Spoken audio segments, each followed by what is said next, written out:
सुप्रभात बच्चों। आज हम पाठ्य पुस्तक आरोह भाग 2 के अंतर्गत काले मेघा पानी दे नामक पाठ का अध्ययन करेंगे, जिसके लेखक हैं धर्मवीर भारती। इसमें हम सबसे पहले धर्मवीर भारती जी का जीवन परिचय समझेंगे। उसके बाद पाठ का सार एवं पाठ के विस्तार का कुछ अंश समझेंगे। आप सब ने ध्यान से समझना है। तो लीजिए, सबसे पहले प्रस्तुत है लेखक धर्मवीर भारती जी का जीवन परिचय। बच्चों, लेखक का जन्म 25 दिसंबर 1926 ईस्वी को उत्तर प्रदेश में इलाहाबाद जिले के अंदर हुआ। इनकी प्रमुख रचनाएं कनुप्रिया, 7 गीत वर्ष, ठंडा लोहा का कविता संग्रह, बंद गली का आखिरी मकान कहानी संग्रह, गुनाहों का देवता, सूरज का 7वां घोड़ा उपन्यास, अंधा युग, गीति नाट्य और पसंती, कहानी अनकहानी, मानव मूल्य एवं साहित्य, ठेले पर हिमालय, ये इनके निबंध संग्रह हैं। इनको साहित्य लेखन में अनेक पुरस्कार प्राप्त हुए, जिनमें प्रमुख हैं पद्मश्री एवं व्यास सम्मान। इनकी मृत्यु 4 सितंबर 1997 को हुई। यह था धर्मवीर भारती जी का जीवन परिचय। अब समझते हैं पाठ का सार। पाठ में लेखक और उनकी एक मुंह बोली बहन है, जिसे वे जीजी कहते हैं, लेकिन दोनों के विचारों में विभिन्नता है। जहां एक तरफ लेखक विज्ञान के तर्कों पर विश्वास करते हैं, वहीं पर उनकी जीजी लोक प्रचलित मान्यताओं या धारणाओं में विश्वास रखती हैं। लेखक समाज को भ्रष्टाचारी कहते हैं। उनका मानना है कि समाज के लोग सरकारी योजना को आम आदमी तक नहीं पहुंचने देते। उनकी जीजी और लेखक में किस तरह से लोक प्रचलित मान्यताओं, धारणाओं को लेकर और विज्ञान के तर्क को लेकर बहस होती है, तर्क वितर्क होते हैं, यह सब पढ़ेंगे हम इस पाठ के सार में। तो समझें, यह प्रस्तुत संस्मरण काले मेघा पानी दे में लोक प्रचलित विश्वास और विज्ञान के द्वंद्व का सुंदर चित्रण है। काले मेघा पानी दे यह पाठ एक संस्मरण है और इसमें विज्ञान के तर्क और लोक प्रचलित मान्यताओं या धारणाओं में आपस में संघर्ष चलता रहता है।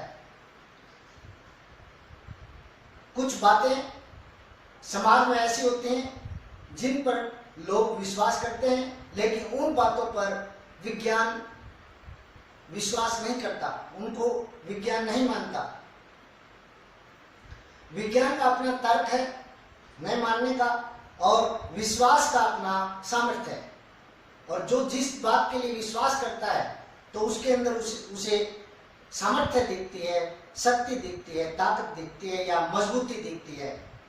इसमें कौन कितना सार्थक है, विज्ञान का तर्क सही है या लोक प्रचलित मान्यताएं या धारणाएं या विश्वास सही है, यह कहना मुश्किल है। इसी प्रश्न को लेकर के समाज के पढ़े लिखे लोग भी उद्वेलित रहते हैं, बेचैन रहते हैं, या यूं कहें असमंजस में रहते हैं, दुविधा में रहते हैं। इसी दुविधा को लेकर लेखक ने पानी के संदर्भ में प्रसंग रचा है। आषाढ़ का पहला पखवाड़ा बीत जाने के बाद भी खेती और बहुकाज प्रयोग के लिए पानी न हो तो जीवन चुनौतियों का घर बन जाता है। क्या कहा लेखक ने कि देखो, आषाढ़ से पहले का महीना जो होता है ज्येष्ठ और आषाढ़, दोनों में ज्यादा तपन होती है, ज्यादा गर्मी होती है। ज्येष्ठ भी बीत चुका है और आषाढ़ के भी 15 दिन, पखवाड़ा होता है 15 दिन जा चुके हैं। और ऐसे समय में खेती और बहुकाज के लिए, यानी अनेक प्रकार के कामों में पानी की जरूरत होती है, खेती के लिए पानी की जरूरत होती है।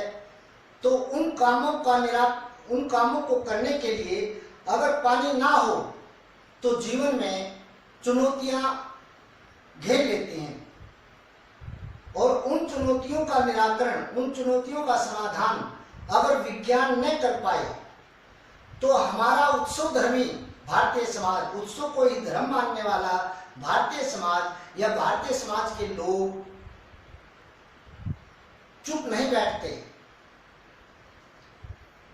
वे किसी जुगाड़ में लग जाते हैं, प्रपंच रचते हैं, यानी कि वे चुप नहीं रहते। अगर विज्ञान कोई निराकरण नहीं कर रहा है, समाधान नहीं कर रहा है, तो भारतीय समाज के लोग चुप नहीं बैठते, वे कोई जुगाड़ बना लेते हैं, कोई उपाय ढूंढ लेते हैं, और हर कीमत पर जीवित रहने के लिए कि हमने तो हर हाल में जीवित रहना है, उसके लिए अशिक्षा और बेबसी के भीतर से भी उपाय और काट की खोज कर लेते हैं। यानी उस समस्या को कैसे काटा जा सकता है या कैसे उसको दूर भगाया जा सकता है, उसका समाधान कैसे निकाला जा सकता है, यह सब भारतीय समाज के लोग अशिक्षा और बेबसी से भी निकाल लेते हैं।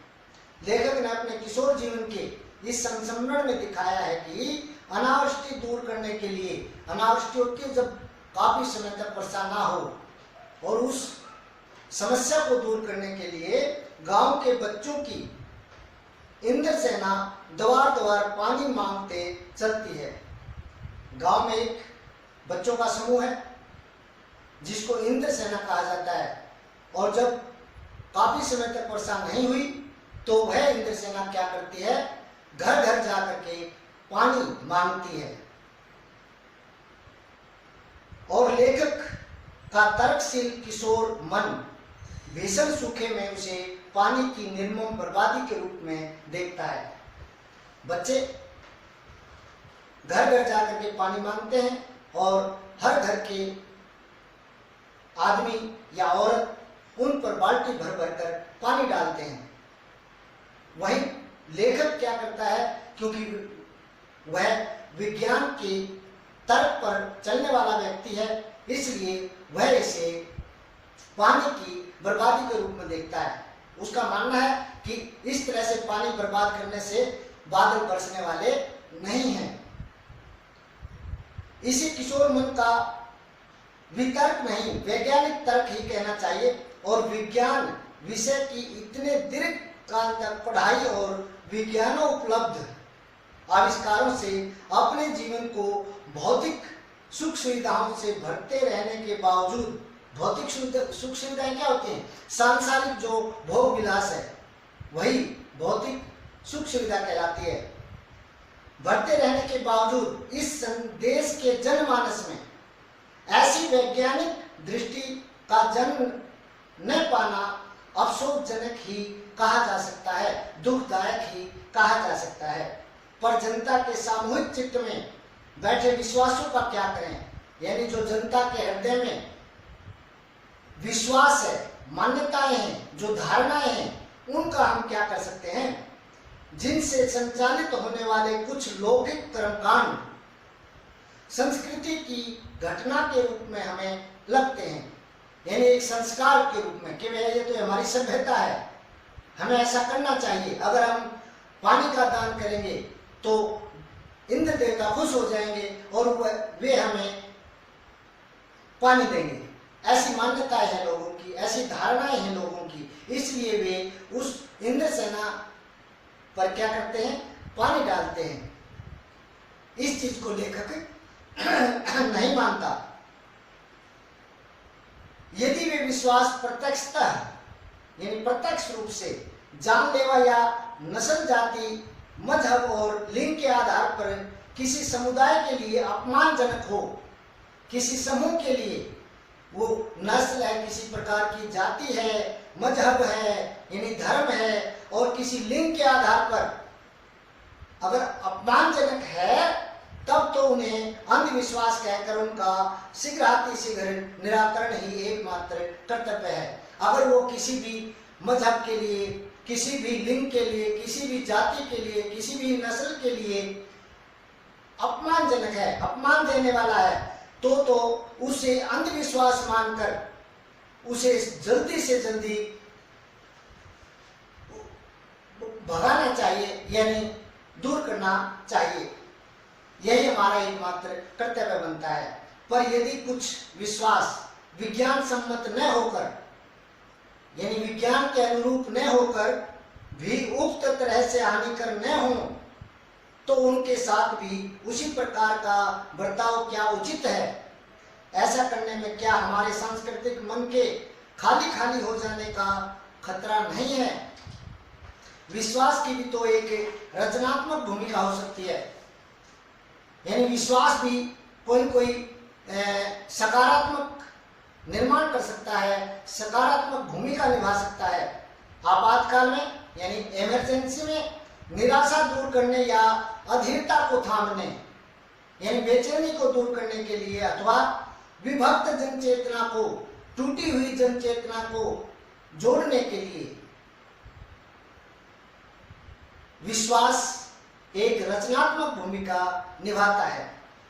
अब सवाल रह जाता है कि बारिश के लिए किए जाने वाले वक्त भोले प्रयत्न किस कोटि के अंतर्गत आते हैं?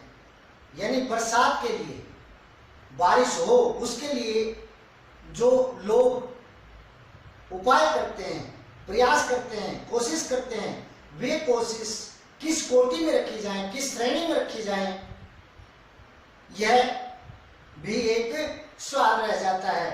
लेखक ने कोई निर्णय नहीं दिया है, पर एक बात स्पष्ट की है, यानी इससे एक बात स्पष्ट होती है कि जीजी की संतुष्टि, यानी जीजी खुश रहे, संतुष्ट रहे और अपने प्रति उनका सद्भाव बनाए रखने के लिए, कि जीजी के लेखक के प्रति अच्छे विचार रहें, सद्भाव रहें, वो बनाए रखने के लिए वह उन तमाम रीति रिवाजों को, वह उन तमाम परंपराओं को ऊपरी तौर पर ही सही अपनाने को बचपन में बाध्य बना रहता था, मजबूर बना रहता था।